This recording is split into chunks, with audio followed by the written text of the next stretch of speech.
Big Sal's excavation. Sal speaking. The voice on the other end of the line sounded like it had been gargling with gravel and diesel fuel for the last 30 years. It was exactly the kind of voice I was hoping to hear. Yeah. Hi, Sal, I said, leaning against my kitchen counter, watching my neighbor's dog currently excavating a hole the size of a crater in my flower bed. My name's Mark over in Oakwood Terrace. I need a quote on some fill dirt. Delivery. Sure thing, Mark. How many yards you looking for? Filling a swimming pool? Building up a berm? More like top dressing. I lied, though my voice didn't waver. The whole backyard. I need about, say, 30 cubic yards. There was a long pause on the line. I could hear Sal shifting a cigar or maybe a toothpick from one side of his mouth to the other. 30 yards for top dressing? Pal, that ain't dressing, that's a burial. You sure? What kind of dirt you want? Screen topsoil? Compost mix? Whatever is cheapest, I said, my eyes locked on the dog outside as it ripped up a prize hydrangea. And, Sal, this is important. I need something that holds water. Like, really holds it. I've got some drainage issues I'm trying to manage. Another pause. Holds water? I got some filled dirt from a site down by the river.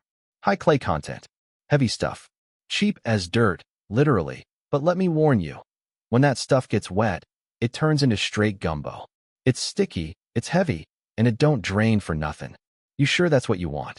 A slow, dark smile spread across my face. Perfect. 30 yards of your finest, stickiest, water-retentive clay, Sal. Dumped right in the center of the backyard. Thursday. Your funeral, buddy. Thursday it is. I hung up the phone and looked out the window. The dog, a wired terrier mix named Sparky, was now shaking a root ball like it was a captured enemy combatant. My neighbor, Linda, was nowhere to be seen, likely inside sipping tea and pretending the world existed solely for her convenience. Enjoy it while you can, Sparky, I whispered to the glass. Because the swamp is coming. To understand why a grown man with a mortgage and a credit score in the high 700s would voluntarily turn his property into a literal mud pit, you have to understand the war of attrition I'd been fighting for the last 18 months. My house in Oakwood Terrace wasn't a mansion, but it was mine. I'm a simple guy. I like a mowed lawn, I like a cold beer on the patio, and I like my hydrangeas. I'm not winning any botanical garden awards, but I put in the work. It was my sanctuary. Then came Linda. Linda moved in next door about 2 years ago. She was a woman in her late 50s with a smile that didn't reach her eyes and a voice that pitched up 2 octaves whenever she was trying to get away with something. And with Linda came Sparky. Now, I don't blame the dog. Sparky was just being a dog. He was high energy, bored, and untrained. The problem was Linda. She believed that fences were a suggestion and that leash laws were for other, lesser people.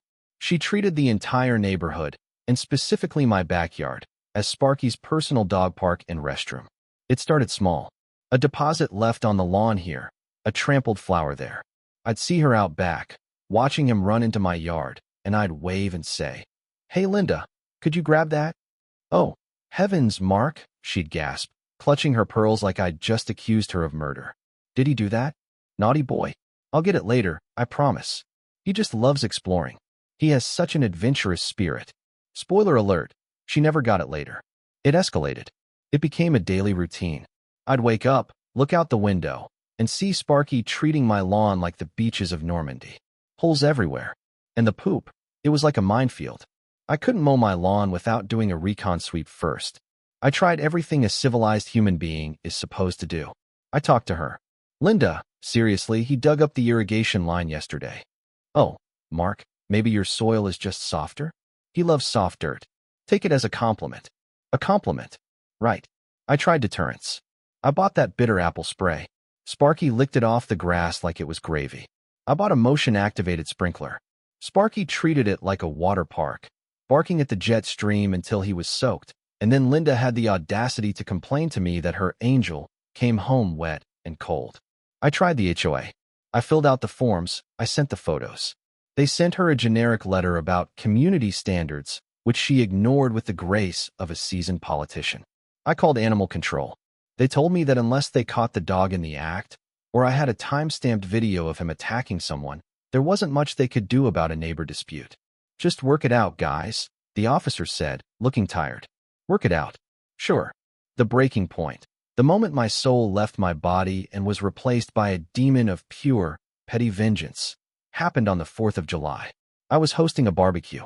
Nothing huge, just my sister, her husband, and my nephew, Timmy.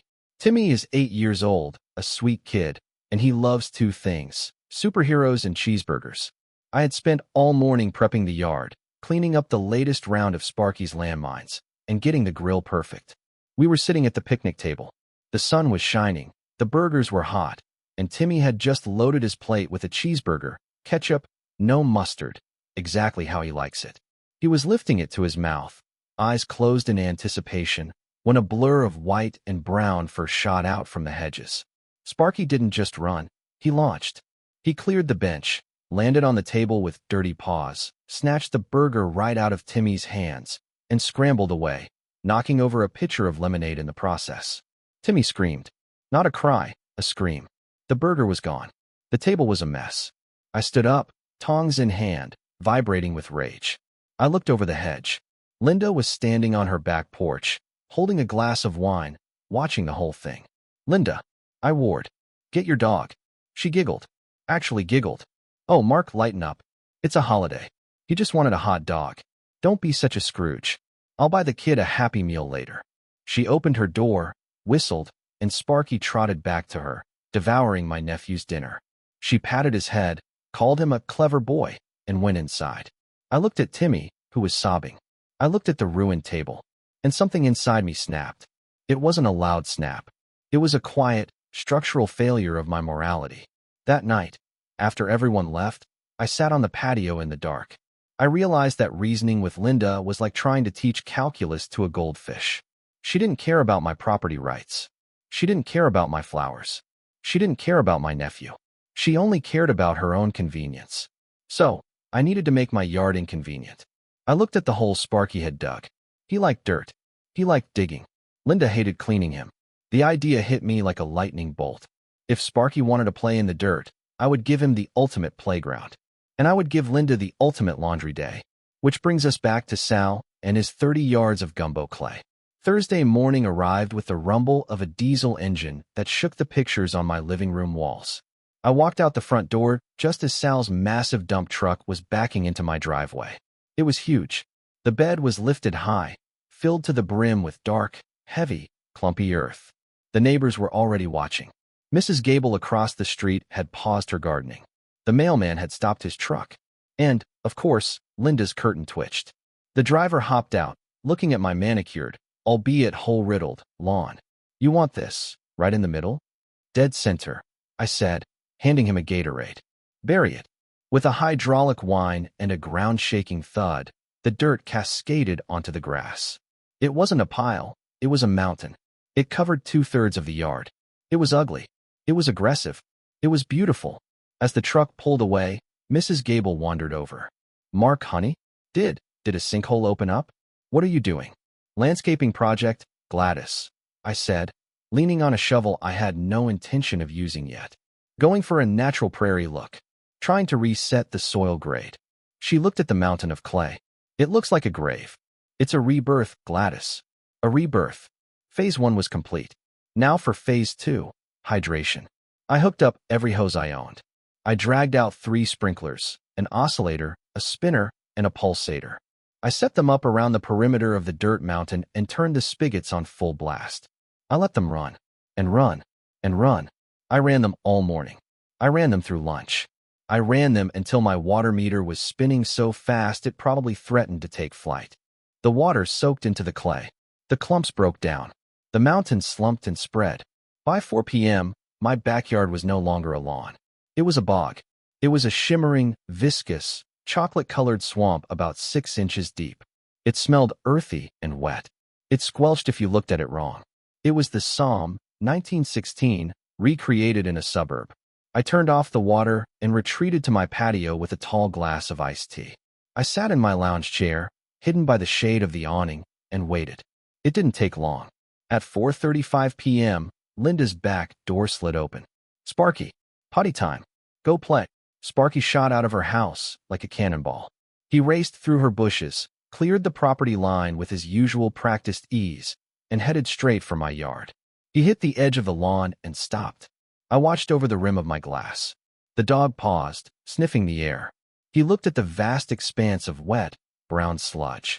For a second, I thought he might turn around. I thought maybe he had some survival instinct. But he was a terrier, and terriers are agents of chaos. He took a tentative step. Squish. His paw sank into the muck. He pulled it out with a wet sucking sound. He looked at his paw. He looked at the mud. And then, pure joy took over. Sparky dove in. He didn't just walk, he frolicked. He started digging frantically, sending globs of heavy clay flying into the air.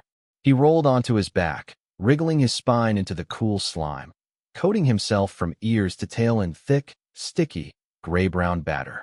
He was having the time of his life. He looked like a swamp monster. He spent 10 solid minutes turning himself into a mud sculpture. And then, I heard it. Sparky. Sparky treat. Linda's voice. The recall command. Sparky's ears perked up. He scrambled to his feet, dripping sludge, looking like a creature from the Black Lagoon. He gave one last happy bark at my swamp and bolted back toward Linda's house. I stood up and moved to the edge of the patio so I could see better. Sparky hit Linda's concrete patio, leaving muddy paw prints the size of saucers.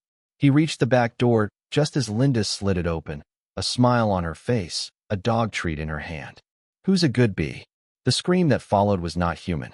It was the sound of a woman watching her white carpet's future die in real time. No, Sparky. No, Sparky, excited by her screaming, did what happy dogs do.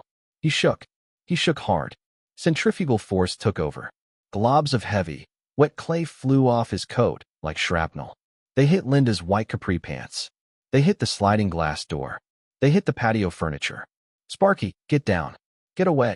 She tried to grab his collar, but he was slippery. He dodged her, tail wagging, and darted into the house. I heard the screams continue from inside. Get off the sofa. No. The rug. Oh my God, the rug. I took a long, slow sip of my tea. It was the best tea I had ever tasted. A moment later, the sliding door slammed open again. Linda marched out, her face streaked with mud, her clothes ruined. She looked wild. She saw me standing there. Mark, she shrieked. What did you do? Hey, Linda, I said, keeping my voice level. Doing some gardening. What's up? What's up? Look at my dog. Look at my house. He's ruined. It's everywhere. She pointed a trembling finger at my yard. You turned your yard into a sewer. You did this on purpose. On purpose. I feigned shock. Linda, I'm just trying to amend the soil. It needs moisture to break down the clay. I'm preparing for a wildflower meadow. Very eco-friendly. My dog ran in there. He's covered in sludge. Well, I said, swirling the ice in my glass. I guess that's the risk of exploring, right? He has such an adventurous spirit. But hey, look on the bright side. He looks like he had a great time. Maybe just keep him on a leash next time. You know, for his own safety. She stood there, mouth opening and closing like a fish. She knew. She knew I knew. But she couldn't admit that her dog was trespassing without admitting she was wrong. She let out a frustration-fueled growl, stomped her foot, and stormed back inside to deal with the mudpocalypse in her living room. The war had turned, but the battle wasn't over. The system fought back. The next morning, I had a citation from the HOA taped to my door. Failure to maintain landscape standards. Creating an unsightly nuisance. They demanded I restore the sod within 7 days. Then the city inspector showed up. A guy named Frank, wearing a high-vis vest and a look of deep exhaustion. Mr. Thompson, Frank said, staring at the abyss of mud in my backyard. We got a complaint about. Well, this. Soil amendment, Frank, I said. Just working the land. Sir, it looks like World War I back here. The neighbors are worried about drainage. The clay holds the water, Frank. Zero runoff. It's actually a containment system. Frank poked the mud with his boot. Look, technically, you can do what you want with your dirt as long as it doesn't wash into the street. But you need ground cover. Mud isn't ground cover. You've got 15 days to show me some progress. Silt fence, seed, something. Or I have to fine you. Understood, Frank. I'm on it. Then came animal control again. Officer Miller. He looked even more tired than Frank. She called again? I asked. She says the mud is a hazardous environment causing her dog emotional distress, Miller said, rubbing his eyes. She says looking at it makes the dog sad. Is that a violation? No, Miller laughed darkly. Being ugly isn't a crime. Otherwise, half this town would be in jail. But look, she also admitted the dog was in your yard to get muddy. So I wrote her a citation for violation of the leash law. Told her if the dog is in your mud, the dog is at large. I wanted to hug Officer Miller. Living with the mud pit wasn't easy. I'm not going to lie to you. It was gross. I had to lay down planks to get to the trash cans. The smell of wet earth was overpowering when the sun came out. The mosquitoes thought I had opened a resort just for them. My shoes were constantly dirty. It was a self-inflicted wound. But every time I looked out the window, I saw the victory. Linda was broken. Every morning, I watched her come out the back door. She had Sparky on a leash. A short leash. She would walk him to the center of her yard, stand there while he did his business, and then immediately march him back inside. If Sparky even looked toward my property, she would yank him back like he was standing on the edge of a cliff. There were no more adventurous explorations. There were no more holes in my hydrangeas. There was no more poop on my welcome mat. She wouldn't even look at me. If we were both outside, she would turn her back. The naughty boy act was gone, replaced by the grim reality of a woman who had spent $300 on carpet cleaning and wasn't eager to do it again. As the deadline from the city approached, I knew I had to fix the yard. I couldn't live in a swamp forever. I hired a landscaping crew to come in. It cost me a fortune. They had to scrape off the top layer of muck, rototill the heavy clay into the subsoil, add tons of sand and compost to dry it out, and then lay down pallets of fresh sod. It took 3 days of heavy work. It cost me more than a nice vacation would have. But as I watched the crew roll out the new green grass, I felt a deep, abiding peace. The HOA dropped the fines once the grass was back. The city closed the case. My yard returned to being a normal, boring suburban backyard. But the dynamic had shifted permanently. It's been 6 months now. My grass is green. My hydrangeas are recovering. And Sparky? I haven't seen Sparky off-leash since the day of the mud.